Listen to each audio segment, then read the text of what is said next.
Зохиолч Жансан Пүрвийн Амгалан Баатар. Нүүргүй хүн роман. 3 дугаар бүлэг. Сайтар анзаарвал эгээл малын сарвч аятай дээрдүүлж хэлбэл айлын амбаар пүнз гэмээр шургаагаар зааж барьсан ур хийц мутайхан байранд идэр жиргээр хойш урагш хажуу сөөргөө холхих аж. Амааргаж хоолойгоо хорстол тамхи баагуулсан түүний ходоод хоржгоноч заримдаа тэсхүүе бэрх өвдөн. Байр савнд цоож цуурга гэхэр юмгүй агаад хаалгын үхэр тэрэгний бололтой өгөршсөн нэг муу дүнз төшүүлсэн нь мөнөө хэрийг инхүү тусгаарлан 5 хоногийн турш хөл хоржээ. Энэ зэргийн бүлтээр яаж исэн муу хаалгыг хэмх цагх нь бүхэл хүчтэйхэн түлхчихвэл үүрч бутраад хомхроос болох нь хараачаар дамжиггүй. Гэвч юуны учир билээ? Дотоод явдлын яамны дэрэгдэх төр сургуулийг дүүргэсэн шижгэнсэн залуус, өргөсөн тангараг, хүсэл тэмүүлэл, хойч ирээдүг зөгнөн чухмал эх орон нам засгийн даалгавар өвөрлөн эх орны өнцөг булан бүрт таран томилогдсон билээ. Цогт өөрийн хуваарлагдсан энэхүү алслагдсан суманд дотоодыг хамгаалах яамнаас даалгасан үүрэг болох улс оронд гарч болзошгүй бослого хөдөлгөөн үүмэн самууныг дарах баруун хязгаарын ард иргэдийг тон дээрэмдэж айлган сүрдүүлж байгаа хөлийн дээрэмчдийн эсрэг үйл ажиллагаанд оролцох нам засгийн бодлогыг эсэргүүцэх ноогдол албан татвараас зайлсхий хийгээд нуун дарагдуулах хэргийг хугацаа алдалгүй илрүүлж арилгах мөн хоригдол ялтанг цагдан манах хоёглон хүргэх зэрэг үүрэг хүлээж шаардлагатай тохиолдолд хүйтэн зэвсэг хэрэглэх эрх бүхий сум хариуцсан төлөөлөгч хүн. Хязгаар нутаг буйдхан газар ирсээр 3 жил өнгөрөхөд бас ч гэж төвхнөж нэг үеийн бодоход газар ус нутгийн зан олныг нэр оноож зүс танин гадарлахаар болжээ. Эдэр насны ааг бадрангуй сэтгэл хийж бүтээхийн тэмүүлэл дүүрэн авч нөгөө талаар ороо бусгай цагийн аяс аргагүйдсэн олны амьдралд сэтгэл чилж хальширна. Гэвч хэцүү бэрхээс үл шантран малаа барсан айл хазаар гүйлгэж хаяа хадрах хулгайч хил зөрчих самуун итгээд тэр бүгдтэй төрийн хууль эрийн зориг авхайлж самба арга бааш аль бүгдийг гарган алд бие үл хайрлан зүтгэж өөр тунагдсан ажлыг ямартайч амжуулж дөнгөнө. Алтай салбар улс бомбот аршаант томолт халзан төмөрт нарийн мэрэгний гууж алга нугчаа сархиаг үржил шимт хөндөй булган голын салаа тохой эргэцэг мушга баруун хуурай говийн гүвээ толгод тэр бүрийг нэгжих шахам өмссөн хувцаа гундааж унлаг хүлгийг эцээж энэ бие гундтал зүтгэж ирсэн билээ. Хийсэн ажилтай хэлэх үгтэй 5 үгэнд тараатай хямбгуутайч үзэлцэхэд бэлхэн чекистийг нэг л өдөр аймгийн дотоод явдлын яамд дуудаж ирэх мөрт инхүү аймгийн шоронд үгийн солиогүй шахам хорьсон аж.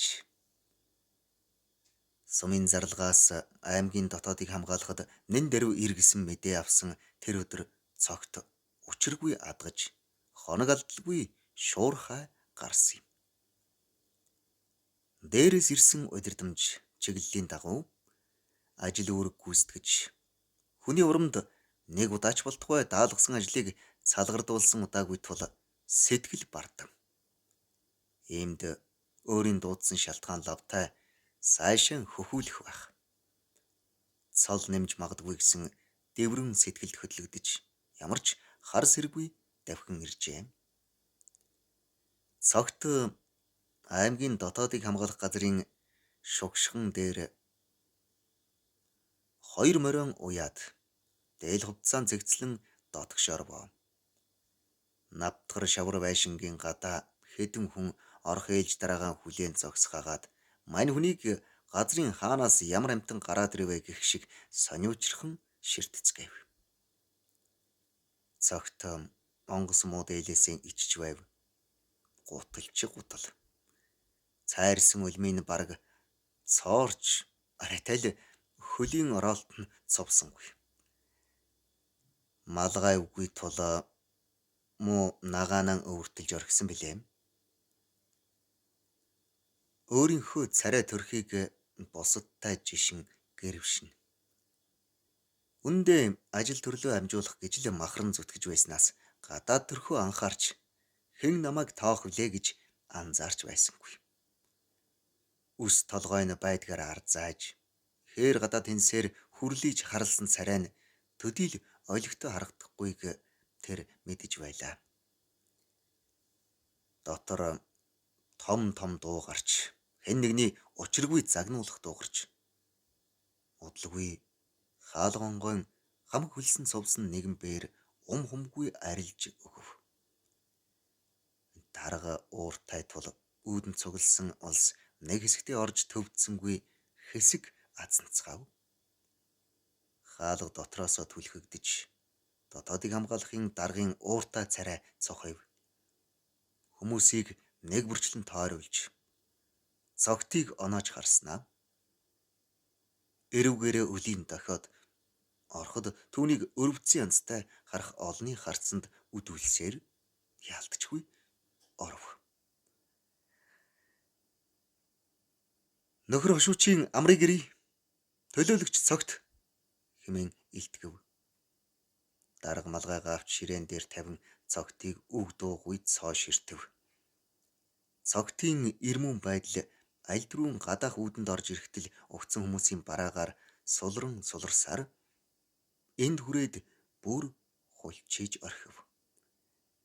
Тэмээл даргын час улайх малгайн тэмдгийг ширтэн юу болохыг хүлээлээ. За эрхэм төлөөлөгч та. Ард зэрэг нь бүр мэдэгдэхэн болжээ. Малгай толгойгоо хаана гээчхэв? Дарга та сонссон байлгүй дээ. Шарав хааны дээрэмчдийн отолтонд орж одоо шалдаг тоожих цаг биш.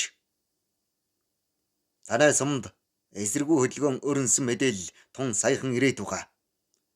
Шинжаанаас дөрвөн эрд сойрсон иргэд үгсэн хойволдож өнөө мэдгүй хил даван нүүдлэх болсон тухай та мэдж байгаа юу? Үгүй. Танд энэ тухай хэн хэлэв? Би хувьдаа ийм зүйл болно гэж бодохгүй байна. Та намайг байцаахгүй шүү. Баттай ихсруулжаас ирсэн мэдээлэл гэдгийг танд дахин хэлж хийх. Мэдлээ дарга. Гэхдээ гэж байхгүй. Эх орны халдшгүй дархан байдал тусгаар тогтнолын асуудал. Эцсийн эцэст хар толгой точин ярих асуудал. Ийм учраас сум хариуцсан төлөөлөгч таныг хариуцлагалдсан тул сахилгын арга хэмжээ авч 10 хоног суулгана. Тэнд наад бүндгөрөөрөө эргцүүлж жаал бод хэмээн эрс өгүүлэв. Цогт урамгүйхэн гарч сониучрхан ширтэх хүмүүсийн харцыгч анзаарах сөхөөгүй өтөр түргэн тамхилж авахын мөн болов. За яах вэ? Тэнд нь очиод 10 хоног хэвтчихээ. Хасгуудын отолтонд орж малгайгаа хуу хамуулж буудуулчхаад садарсан цусандаа хутгалдаад юм харж чадахгүй хэвтэж байхыг Дэмбэрэл хошууч өөрөө харсан та. Худлаа гэвэл хуух нэмнүс халцааж хуу цайрсныг хармаар л юм. Алгдсан бол тэгээд хохин болоод жоорлох байж. Бүтэн 3 жилд хувцаа тайлж хонсон хэд вүлээ. Алдны хувцаа эдэлж бараад ямар тайда дээл хийлгэж өмсөх вдэ. Айл гэр болж амьдрал зохиоё гэж хувай борлуулсангүй. Хонцын зовлон эдэлж хоолтой хоолгүй хоног төөрвлэн унтх нойроо хугасалж нам засгийн төлөө зүтгэсний минь шагнал ёртөө энэ үү. Байдлаа буудаж алах нь энэ үхэн чив. Түүнийг чинь тэгвэл илрүүлээд үгүй. Ховсгол Манай танаа гэлтгүй үзэж тарай л да. Дараа нь харин олон юм ярих вэ би та нар үзүүлээд өгье. Мэдээлэл гинэ. Мэдээлэгчий чинь олоод хоншорын тас цохиод хайчих. Цогт хүүдэгвэл өөрөөр наргий шүү гэж бодон ирээд хэвдчихсэн нь энэ.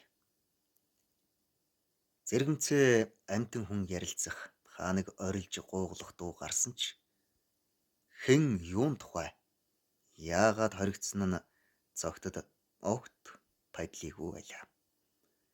Гагцхүү өөрийн энэ өмхий пүнзэнд хэвдэх учиг үүдийг нээсэн тэрхүү мэдээлэгч чухам хэн байв гэдэгт ухаан бодлоо зарж дархиан гашилт эргцүүлж учир тоомыг хайна.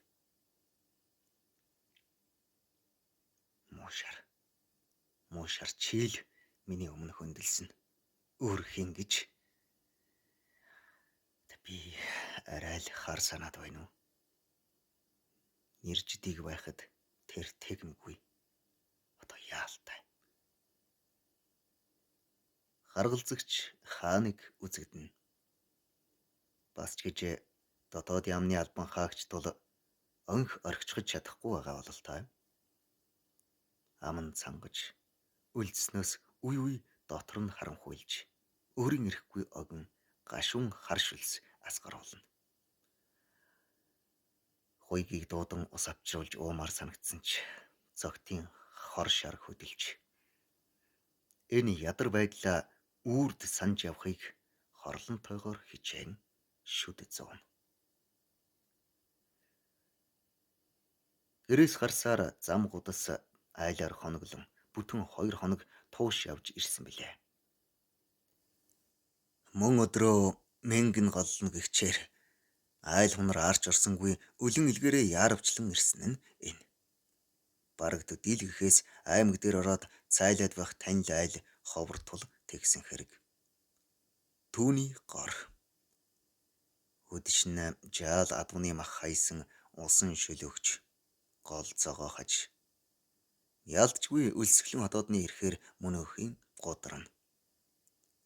Цогтын амьдрал энэ хүртэл тэмч дардан байсангүй. Тэр уртаар санаа алдснаа. Балчир насныхаа дуртгалд умбан орж явчихав. Бусад жаалууд аав ээждийн эрхлэн ялуурч аманд нь барьж өгсөн амттан элдв зуушийг хилээрээ түлхэн нулимж байхад шүлсээ гүдхийлгэн залгин харамсан хараад зогсож байсан нь олонтой. Аавын хайр ээжийн ачлалыг амсаагүй болохоор эрхэлж тонирхахыг огт мэдэхгүй. Үеийн жаалуудтай тоглож гүйж яваад таварцглан унсан ч цус шүүрсэн өвдгөө шороогоор нэг үрчгээд огт өвдөөгүй юм шиг гүгээл явчихдаг хүүхэд байв. Цогтыг төрүүлээд ихэн төрхийн хүндрэлээр нас барсан гэдэг. Хүний мэдээ орохдоо л эмээтэйгээ хамт амьдарч байв. Аав гэдэг хүний тухай эмээн түүнд огт хэлээгүй. Өвлийн хүйтэнд налаахаас цахилгаан станц руу явсан төмөр зам даган эмээтэйгээ хамт ганц нэг унсан нүүрс шууд айлж орон гэрээ дулаацуулна. Зум бол барагтай галлахгүй. Хэдэн жилийн настай чинь бүүмэт шар эсгий адзаг навц элдв зүйлээр хутсан нэг муу бор гэртээ. Дотор нь тавилга гэхээр зүйлгүй эмээтэйгээ мөлхөө орон дээр өвөр төн унтана. Эмээ хоёр гандан хийд бараадж мөргөлждийн гар харна эсвэл зээлээр холхиж өдрийг өнгөрөөнө. Айлын хуучин бууз хороо годамжаар тэнж хог ухна. Модон завууд орж сахиулын үгэнд хөөгдөн холц модхон олж тааран шуудайнда уутлана. Энэ мэт элдв зүйлс суглуулж зээлийн хужаанарт хэрэгтэй гэснийг цөөн зоос ганц мантуугаар арилжина. Сайн санаат хүмүүс хишиг хүртээж гэдэс толгой өгвөл бөөн хөөр болно. Заримдаа хоосон унжиж нус нулимс болох нь ч бий. Аяг үйдвэл нар гэрэлтэж Сар шагаас муу өвгөр гэртээ хонгинон гівэрч суусан нь ч цөөнгүй. Эмээн ураатай тулдаа хүүгээ ёстой л хөлийн дөрөөнд гарын ганцганд хүргэж чадсан юм. Хүүг овоо хөрвжөөд ирэх цагт эмгний чадал харж тэнхэрхэх болов. Хормой носон зүүгдэн газар хороо хаядан чаргуусалтаж асан хүүгийнхээ алхааг эмгэн гүйцхэн боллоо. Эмгнийг чадал тэнхээтэй байхад хааныг ирдэг байсан хамаатны улс сураг алдрав. Ингээд хүүд эмээгийн тэжих хүндхэн үүрэг тулгарч эмээнч бүр хэвтээд өгв. Энэ үед цогт чүү 10 нас хүрч байв. Өглөө нарнаар хонхолцох гэдсэн тэжээхэн эрхэнд хөө гэрээсээ гарна. Эмээдээ урд өдрийн олдсон идэх юмнаас илүүчилж гамбир мэдхэн үлдээн. Өргөн зээлээр тэнж амьтан хүний мах үүрч цөөн зоос заримдаа аз таарвал цаасан мөнгөж олж ирдэг болов. Эмээгийн бие барахад цогт амьдралын хатуу үнэнтэй нүүр тулсан юм. Амьдын хагцал гоцоогийн зовлон нүүрлэхэд элгэн монголчууд бяцхан хүүд гар сунгаж огтд туслаагүй нь түүний ой тойнд үрд хадгалагдсан юм. Хаочиж зэрэгэлдээ амьдрах өвгөн хужаа гар сунгаж амьд үгснийг салгаж өгсөнсөн. Хүү өсчөндийн хэрээр санаа сууж хэрсүү загнах болов. Оромж гэрээнд тордож айлын дайтай айл болгов. Эдэр насны аагаар ямар ч хүнтэй уулзраа ололцож альч ажлыг дөмгөн амжуулна. Ардаан тадлаагүй залуу хөвгүүнийг арилжаа 8-нд гарсан панцчид, алдуул мал чөдрийн морь тэсгэхгүй хаяага хатарсан хулгайчид, алт мөнгө амны нэхэлтэй дээрэмчид, айл болохгүй бүхнийг сэдэгч хүн дүрст хонжоочд илтээр сонирхно. Хүү дөнгөж 16 нас хүрч байв. Амьдралд нохлуулсан тэрбээр овор зүс бие билдраар хэдийнэ 20 наснд хүрсэн идэр эрмэт ажгав. Чухам энэ үед махны 8-аачин базар хэмээх нэгэн эр цогтод шадрал нь тун дотносов. Аз ээзэсхийг үл ухаарах залуу хархүү түүний өмссөн хувцс унсан морийн шохоорхож түүний элбэг хангалуун байдалд татагдав. Нэг удаа бүр базрыг дагаж гэрт нь очсон биш ангаж хоцорвоо. Шаг хийдэл зааж барьсан шагааш хөөрхөн дүнзэн байшинд амьдардаг ажэм. Ааш ялдам эхнэр нь урд барьж үзээгүй цас шиг цагаан шаазан аяганд шар тос хөвсөн сүйтэй цайг мэлтэлцдэл дүүргэн барив. Дөрвөн хөлтэй авдар дээр нь томоо хумбан шаазанд овоолон хийсэн боорцог байхаагаад түүнээ харамнах янз огт алга. Гэрийн эзэн урд өдрийн хоолны үлдэгдэл бололтой дутуу мэлдсэн бүхэл махнаас цайнд хөшгөлөх зуурт нэгэн шаан тавч цогтод сар байв. Үлссэн хүү чөмгийг шүүрэн авснаа мөнөө эхнэр түүнийг харж буйг санаад гинт ихээр зовов. Хүйт махыг амтрахын зулгаах зур өөрийн сайртай гар хэр болсон хумстай хурууг хараад ихэд ичв. Гэр орны тойрволн сонирхож анх удаа хээ хуар бүхий товойлгон цутгаж төмрөөр хийсэн ор харав. Авдар сав тогооны эргэнэг бид бүгд нэн сонин. Хананд дүүжин цаг чаг чаг цохилно. Орд ивсгэр цэмцгэр энэ айлын бүх зүйл цоошин мэт байв. Базраар үдүүлсэн цогт гандангийн хүр жалгуурудан алхах зуурт толгой гудайлган бодол хийлнэ. Энэ хүмүүс яаж амьдраад байна? Би бас яаж амьдраад байна вэ? Би одоо яг яах ёстой вэ? Хөөрхий эмээ минь намайг өсгөж өндийлгэж өглөө. Өнөөдөр би эртээ сайндаа хинээс ч дутхгүй сайхан амьдарч байна гэж бодож явсан маань үгүй бололтой. Үүнээсээ ч дор амьдарч байсан цаг үе саяхан мэт санагдана. Намайг гэх эмээ минь өөрийнхөө хувийг хойш тавиад дараа нь хуваагаад иддэг байж билээ. Тэхэл ёстой мэт сандаг байж. Одоо бол намайг гэх хүн хэн ч үгүй. Энэ байдлаа яаж гээх вүлээ? Ёстой л ганцаардж байна да. Муу гэрээ сэлбэж сэтгсэн ч базрын нохойны үүрнээс илүү гарах нь юу л бол. Хувцс хунар маанч тамтгаа барлаа. Дунд голын бургасанд нэг алдуул морь байна авчирч төхөөрөөд мөнгөтэй болыг гэлв. Эсвэл шууханц 8-ыг тонсон ч яахав гэд байсан. Энэ базаргойн ингэтлээ баядсан нь тийм муухай зүйл хийдэгт байх нь. Үгүй нэрэ. Тэр ихнэр нь ямар гоё хүүхэн бэ? Би хизээ нэг ингээд сууж байх бол тэгвэл мөн сайхнаа гэж элдвийг бодсоор бүр урвайж хоцров. Дудалгүй хэрэг мандаж улс шуугив. Өндөр 8-ыг талжээ. Цагаан 8-ыг шөн сэрсэн чинь ханзных нь өмнө нүрээ халахлсан хүн сууж байж гин. Амь насандаа хайртай бол хөрөнгө мөнгөө өг гэд аваад үзэгдэх бараагүй арилжээ.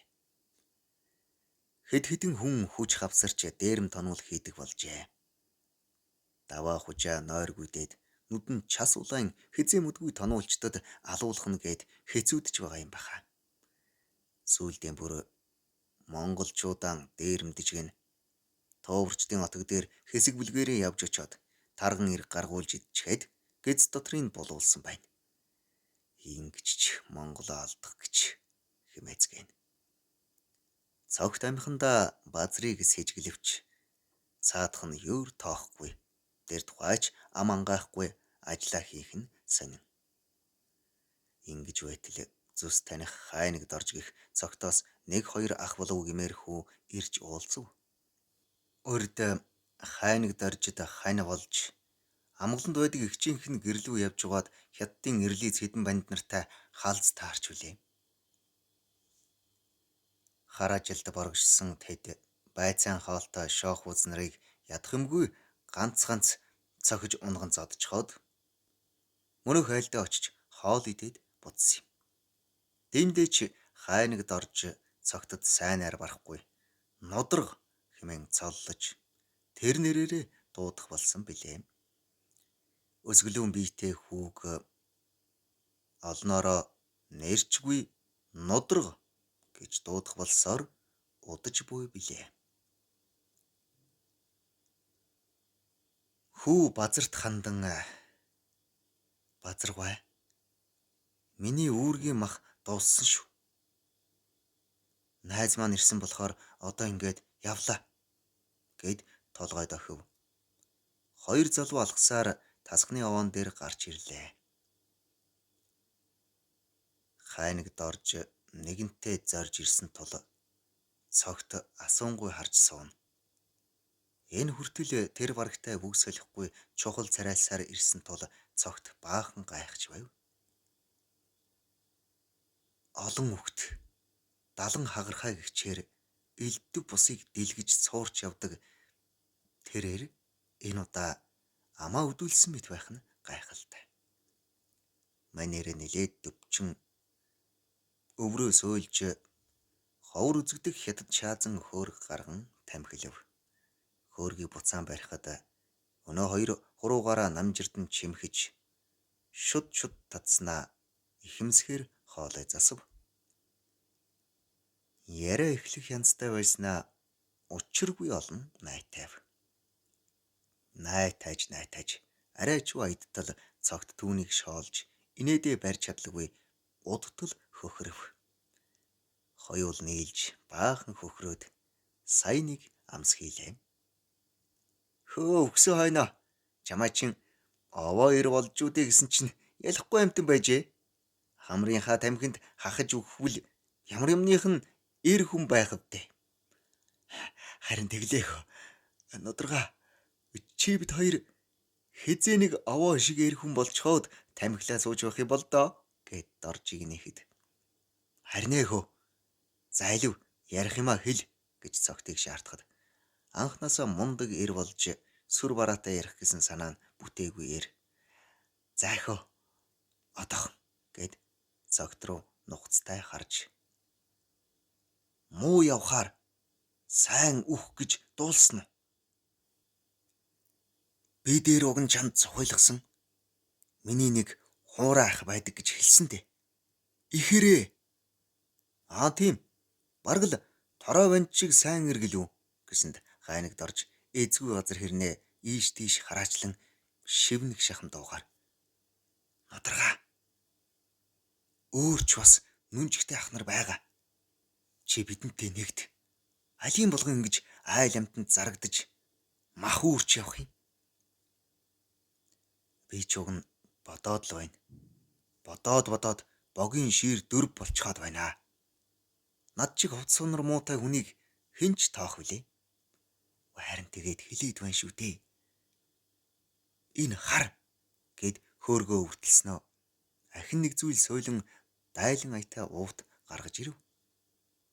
Мөнөх зүйлэн дэлгэж хүнээс руу нь гараан шургуулан баахан төгрөг мөнгө багсаалгав. Төрөвч гэдэг юм. Хэнцэр улсын л хэрэгэлдэг зүйл. Хүсвэл чи авч болно шүү. Тэгвэл ч мөн дориуна. Ийм гэж байдгаа алив түргэл өгөөд орх гэсэнд. Яарвал даарна гэж мэдхүү. Тэгэхээр ингэнэ хөө. Би чамайг нөгөө хүнтэй танилцуулъя. Дараа нь чи ганц нэг юмд явхад л дороо өхөлжнө. Юу хийх юм бэ? Ханжгаа нь бол ямар ч ажлыг яс нуглаа шүү. Мод түлээ хүрээдх юм уу? Гэсэнд хайнагд орж байдгаараа шоолж хөхрөв. Сайн ирчүүдийн хийдэг ажиллаа. Шилд гарч ууланд бүгнэ. Адуу мал хөөн. Өмхий яддуудыг бол өрлөж алсан ч хамаагүй. Яста адууныхаа хэрээр эсгэрч хүнжлийнхөө хэрээр хөлж ийж амьдрна. Одоо ингэж амьдрэн шүү. Мэдэхгүй. Маний толгой хөрөхгүй юм байна. Бодоод ч нэмэргүй хаад. Нудрага. Чи ийм хэр байсан юм уу? Адууны дэлэн дээр шуугуулж явдаг настаа өгнө. Морь байтугай хонч унж үзээгүй би яалтаа билээд. За яах вэ? Чи бодоорой. Анд нь чамайгаа гэсэн дээл тусуулъя гэсэн юм. Уг нэг хужааг оноочоод л байгаа. Удахгүй битүү сартай өдөр гэрт нь буучгана. Чи амживал тун удахгүй ийм их хөрөнгө өвтлээ шүү. Өөрөө мэдтээ. Харин энэ тухай ам алдсан байваа. За, ам чин таг шүү. Би нэг ирнэ гэд хайнагд орж газрын уруу гүүхээр шахам алхан одов. Цогтын хувьд хүн алах тухайд яаж ч бодсон ой тоонд нь нэг л эвцэлдэхгүй байлаа. Хятад хүн байсан ч хүн лимч нь алж болдго юм. Гараа цустаж алсан тэр их мөнгөөр юу удаж яаж ч амьдрах юм? Хэмээн бодсоор бүр дүнхүүрч учраа олж ядан байх мөчөд хэн нэгэн түүний мөрөнд хөрвэ.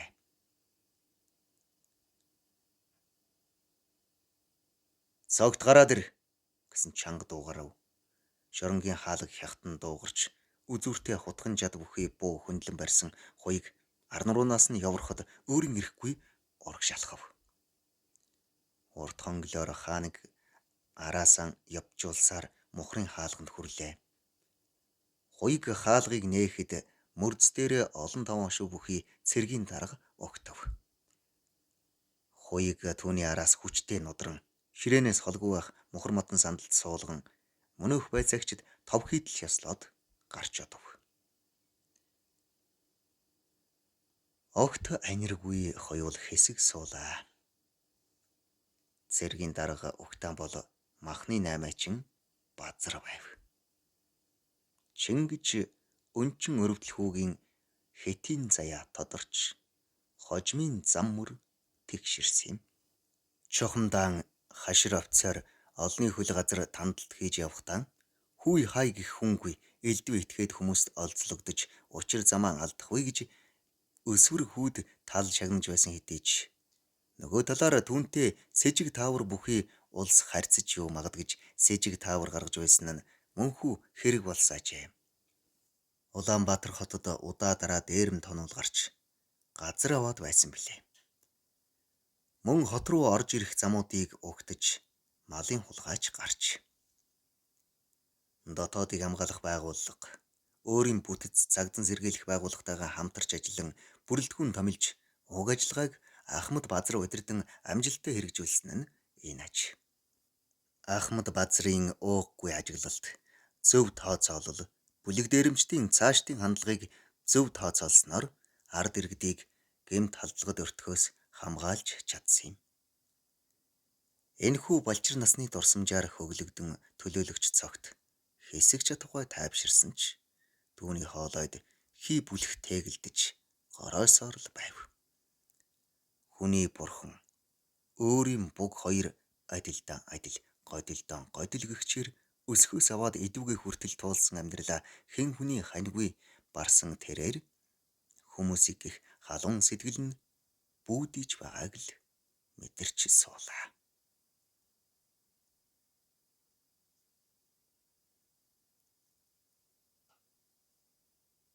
Зохиологдсон Жанцан бүрвийн Амгалан Баатар. Нүүргүй хүн романы 3 дугаар бүлэг төгсөв. Үргэлжлэл бий.